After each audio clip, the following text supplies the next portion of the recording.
හරි වුණාම මං ගිහලා ටවුන් එක පැත්තට ගිහලා චිකන් කෑල්ලක් එහෙම අරන් එන්න හොඳ. අන්න හරි. මම අරන්. අද අපි මේක හැපි එකට පොඩ්ඩක් සෙලිබ්‍රේට් කරමු අද. සිකරට කෑ ගහනවා. යකෝ මේක මගේ ගේමට කෑ ගහන්න බැරිද? මට ඕන නම් මං කෑ ගහනවා. මොකද මොකද කියන්නේ? මොකද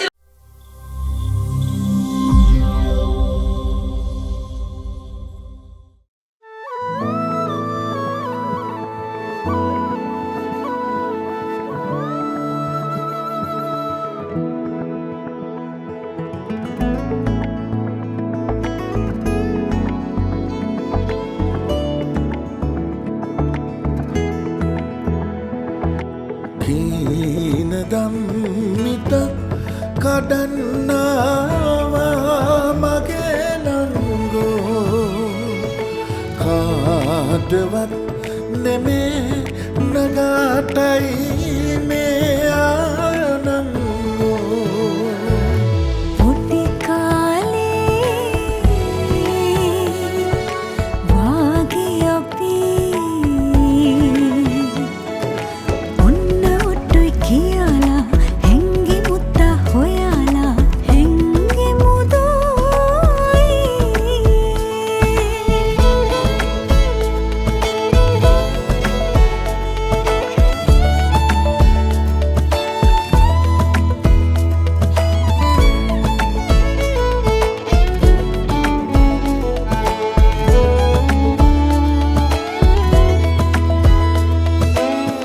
පුංචිහින ගෝනෙ බිල්ලෝ නංගි අල්ලන් යන්නේවි මං බය නෑනේ අයියා මා ළඟ ඉන්නේ තුන් යමරේ පානේ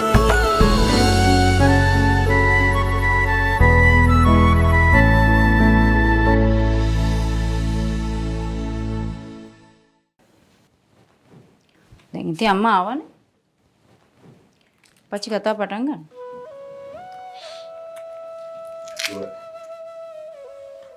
මට මේක ගිහින් සිරිසේනට කියන්න බෑ. ඒකයි මම මේ ඔයාට කියන්නේ. අනිත් එක දැන් බැරි වෙලා ගිහිල්ලා මම සිරිසේනට ඔක කිව්වා නම් මේ මිනිස්යාගේ හිත රිදෙනවා, ඔයාගේ හිත රිදෙනවා. එහෙනම් ඉතින් හොඳම දේ නොකිය ඉන්න එක. මම මොකටද මගේ හිතත් රිද්දගෙන සිරිසේන අයගේ හිත රිද්දන දේවල් කරන්නේ? හරි හරි. එහෙනම් මම ගිහිල්ලා කියන්නම්කෝ. මම කියන්න සිරිසේනට. කොහෙද යන්න හදන්නේ? කියන්න හදන දේ කියන්න.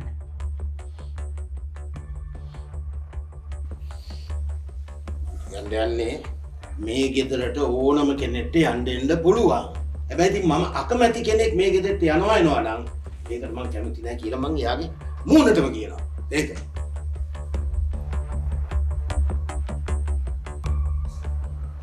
හැබැයි එහෙම මූණට කියපු මිනිහත් කිසිම ලැජ්ජාවක් නැතුව ආයෙ යනවනම් ඒ සිරිසේන අය විතරයි.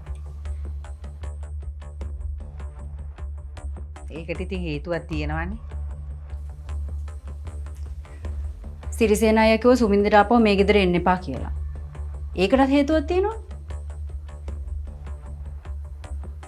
නෑ නෑ. යාට දැන් මෙහෙම කියන්න අයිතියක් නෑ. එතකොට යාට අයිතිය හම්බෙන්නේ කසාද පොතේ අත්සන් කරෙන් පස්සේද? ඒකට තව කල් තියෙනවා දරුවෝ කල් තියෙනවා. එක වහලක් යට ජීවත් වෙන්න අපල ඉවර වෙනකන් ඉන්න ඕන උනාට කොලේ කස්සම් කරන්න හෙට වුණත් පුළුවන් නේ. මං ඕනනම් ඒක සිරිසේන අයට කියන්න. නෑ නෑ නෑ. එහෙම ඕනේ. එහෙම ඕනේ.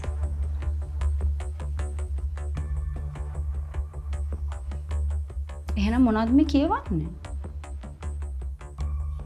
මේ ගෙදරට මාව හම්බෙන්න එන මගේ හිතවත් මිනිස්සෙගේ හිත රිද්දනවට මං කැමති නෑ. එතකොට මාව හම්බෙන්න එන මිනිස්සෙක් හිතට උදරන්න කමක් නැද්ද? අප්පච්චි මොනා හිතේ තියාගෙන වැඩ කරනවද කියලා මන් දන්නේ නැහැ. හැබැයි මොනා හිතේ තියාගෙන වැඩ කරත් සිරිසේන අයගෙන් මගේ කසාද සිද්ධ වෙන්නේ නැතුව තියෙන්නේ.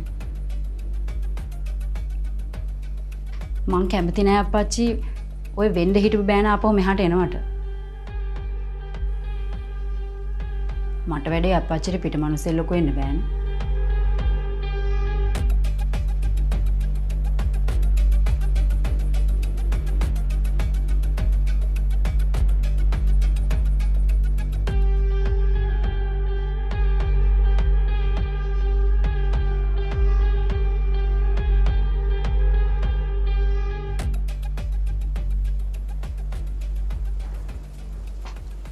අද මොනවද අපේ චූටි අම්බන්ඩිය කල්පනා කරන්නේ?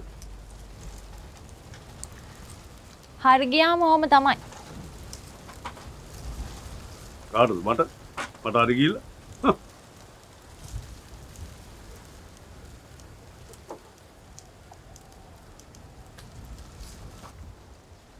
මම මේ පාරත් පන්තියේ පළවෙනි.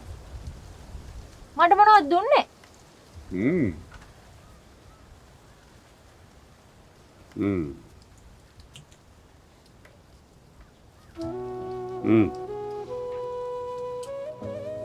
හරිම හැඩයි.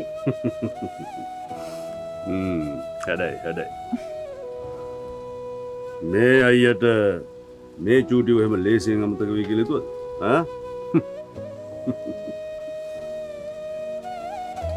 මේ?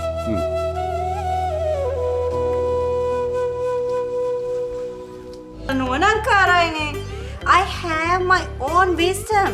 හැබැයි එකක් කියන්නම් ඔය දෙන්නටම ආයි මම යන්නේ නැහැ මේ ස්කූල් එකේ ටීච් කරන්න. මල්ලි කරදර වෙන්න ඕනේ නැහැ. ඔව් ඒක ඇත්ත මං කරදර වෙන්නේ නැහැ. මං කොහොමත් ඔයාලගේ පවුලේ කෙනෙක් නෙවෙයිනේ. ඔයාලට මගෙන් වැඩක් නැහැ.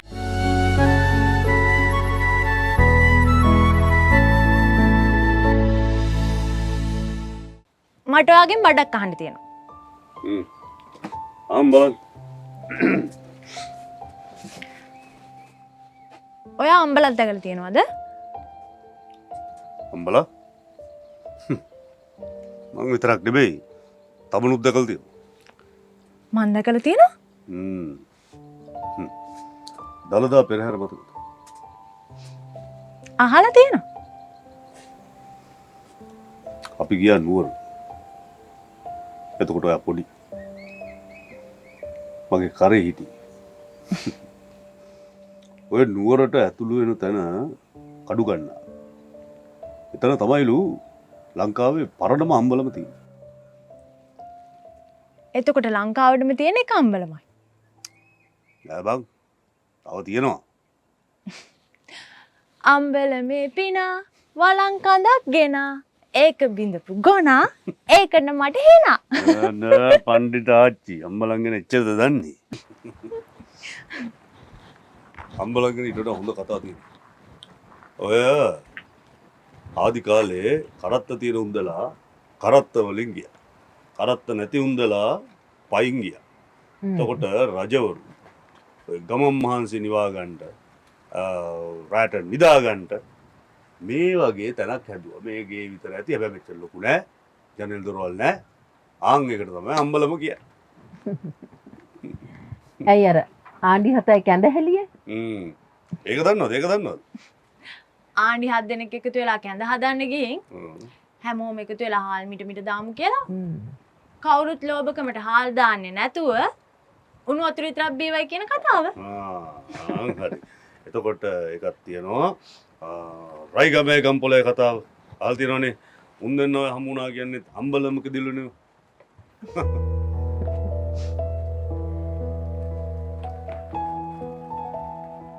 මටත් ආසයි අම්බලමක් දැක ගන්න. ඉන්නේ හිටින්න තැන් නැති මිනිස්සු දැන් කාලේ තම්බලන් වල ඉන්නවා. චූටියෝ.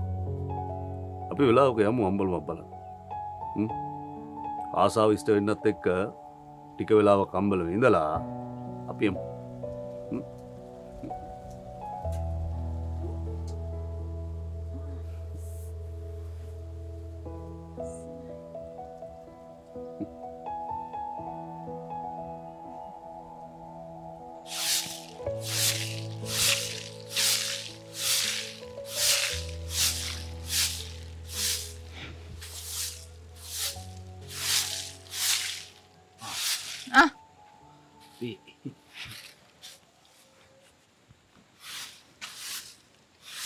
මේ දැන් කොහොමයි බෝගේ මිනිහට? ඔය කිහිලිකරුවෙන් යන එන දොට්ට පිළට එහෙම යනවා ඉතින්. කොහොම යද්දි ඇදගෙන වැටුනොත් එහෙම? එහෙම වැටෙන්නේ නෑ බං. අල්ලපු ගෙදර රම්බන්ටට උගේ ගෑනිටයි මං සල්ලි දීලා තියෙන්නේ. උන්ද බලා ගන්න කියලා.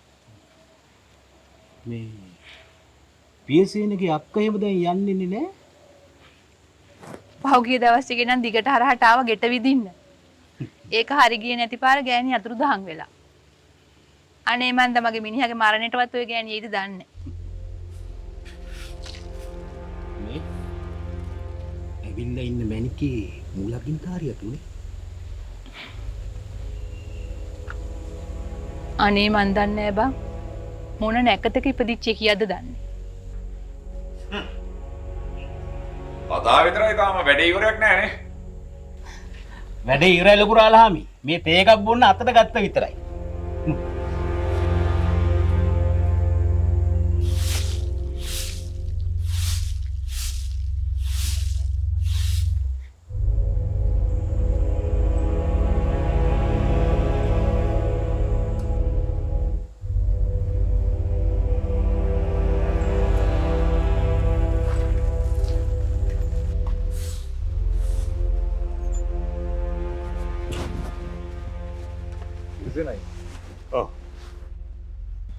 පොඩි රාලහාමිගේ මැනිකේ කඩේ මුදලාලි කියලා දෙනවා කාගේ හරි පාංගිඩි 3ක් එවන්නයි කියලා.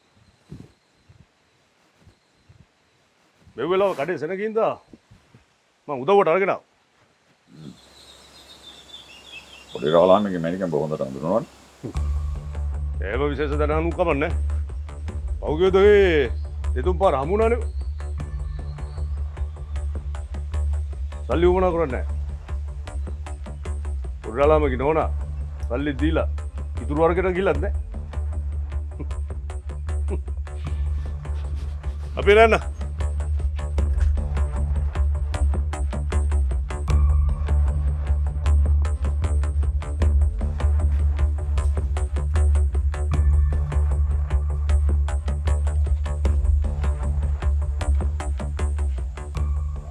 මැනිකේ කිව්වා උදේට කන්න මුකුත් හදන්න ඕනේ නෑ මැනිකේ හදන්නම් කියලා.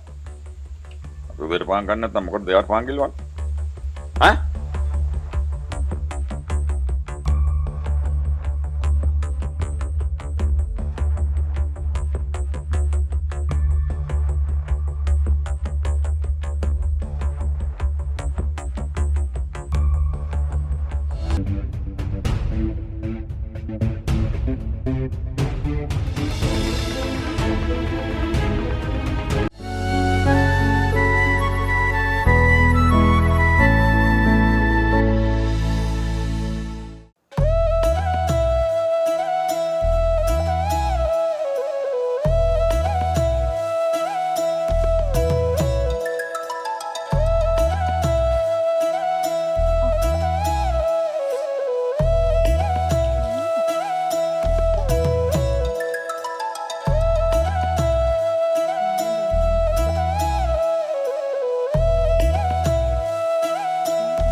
ඉස්සර අපේ සීයා පප්පා මාව මෙතෙන්ට එක්කන් එන. දැන් වගේ නෙවෙයි. හරි ලස්සන. මම මෙතෙන්ට ඇවිල්ලා මේ කුරුල්ලන්ගේ සද්ද S2 පියාගෙන අහගෙන. හැබැයි අද මං ආවේ මගේ කන්වල දෝංකාර දෙන ලාඩම් වත්ති සද්දේ. අන්න ඒක අමතක කළා දාලා කුරුල්ලන්ගේ සද්දා. ආමත් මගේ කන් ඇතුලේ ඒ ගෝසාව රැව් පිළි රැව් දෙන්න. මේ විදියට ගියොත් එහෙම සදා කාලිකවම මේ ගෝසාව අපේ බලව ඇතුලේ තියෙන්නේ. මට සමාවෙන්න අපච්චි. මට හිතා ගන්න බෑ පුතා. මගේ ලේ මෙච්චර තුනි වුණේ කොහොමද?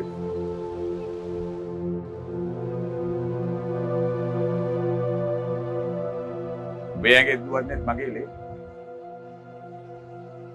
මම බය කියන එක අඳුනන්නේ නැහැ.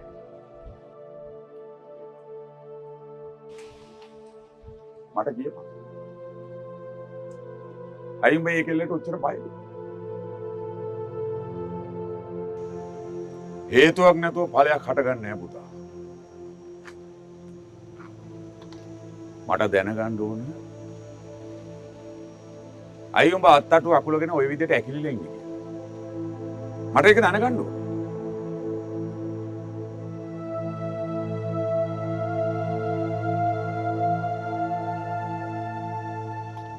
මම මේ කිව්වට පස්සේ අප්පච්චි මට ගහයි. කමන්නේ. මගේ අතින් අප්පච්චිගේ ලේ බාල් දුනා. එබ නොවුනා නම් අර්ජනීයගේ ලාඩම් වත්තමාවත් මං අර්ජනීයව කසාද වදින්නේ නෑ අප්පච්චි.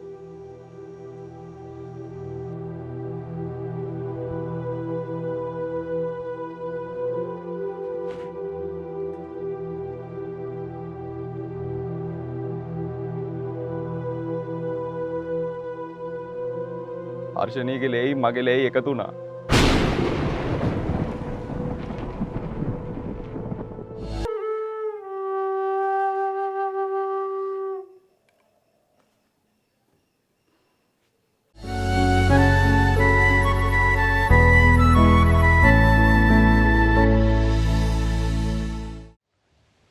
එකතු වෙච්ච ලේ මං සල්ලි වියදම් කළා ඉන්ජෙක්ෂන් කට් එකෙන් එළියට ඇදලා ඉවරලා කුණු කූඩේට දැම්ම අප්පච්චි. එකට බාරකාරයෙක් විදිහට මං අස්සම් කළා.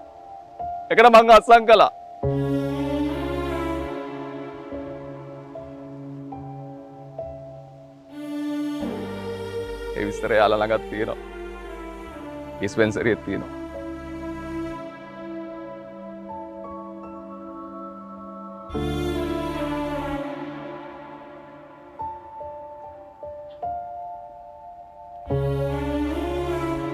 එහෙම දෙයක් වුණා කියලා මට කලින් කිව්වා. මං ඔබ බේරගන්න.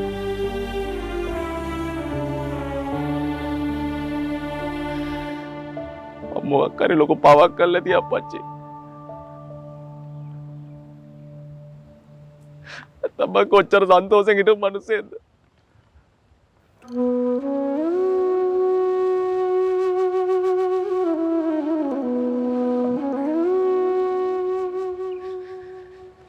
බෙනිවට කම. ඔබ බේරගන්න මට ප්‍රයෝජනයක් වෙයි.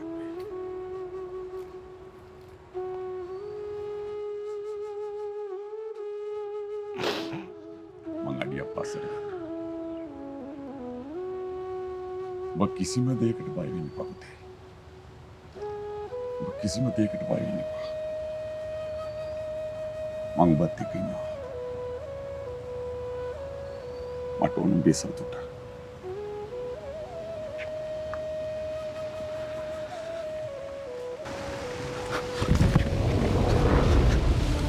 ඔබ මගේ පුතා. ඔබ මගේ ඉස්සරහ දන ගැහුවට වෙන කාගේවත් ඉස්සරහ දන ගහන්න මම ඔබට ඉඩ තියන්නේ නැහැ.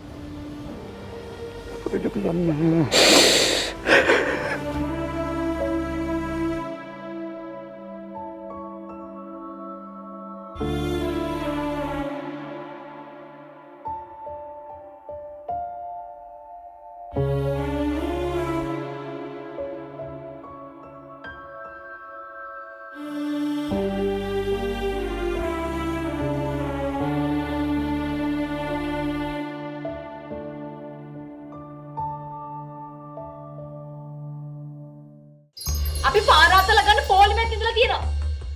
මේ කල්ලා දාලා විසි කල්ලා දාලා කිව්ව පාරාතල් තුන අපේ වත් එකකට කන දුන්නා නම් උන් වේල් තුනක් කනවා. මට වෙලාවකට හිතනවා මේ හැම දෙයකින්ම අයින් වෙලා යන්න. එහෙනම් ඉතින් ජයමිනී මිස්ටර්ගේ රට. මොකද මේ මෝන සවුත් වෙලා? ඇඬුවද? මාව කාටවත් අඬවන්න බෑයි.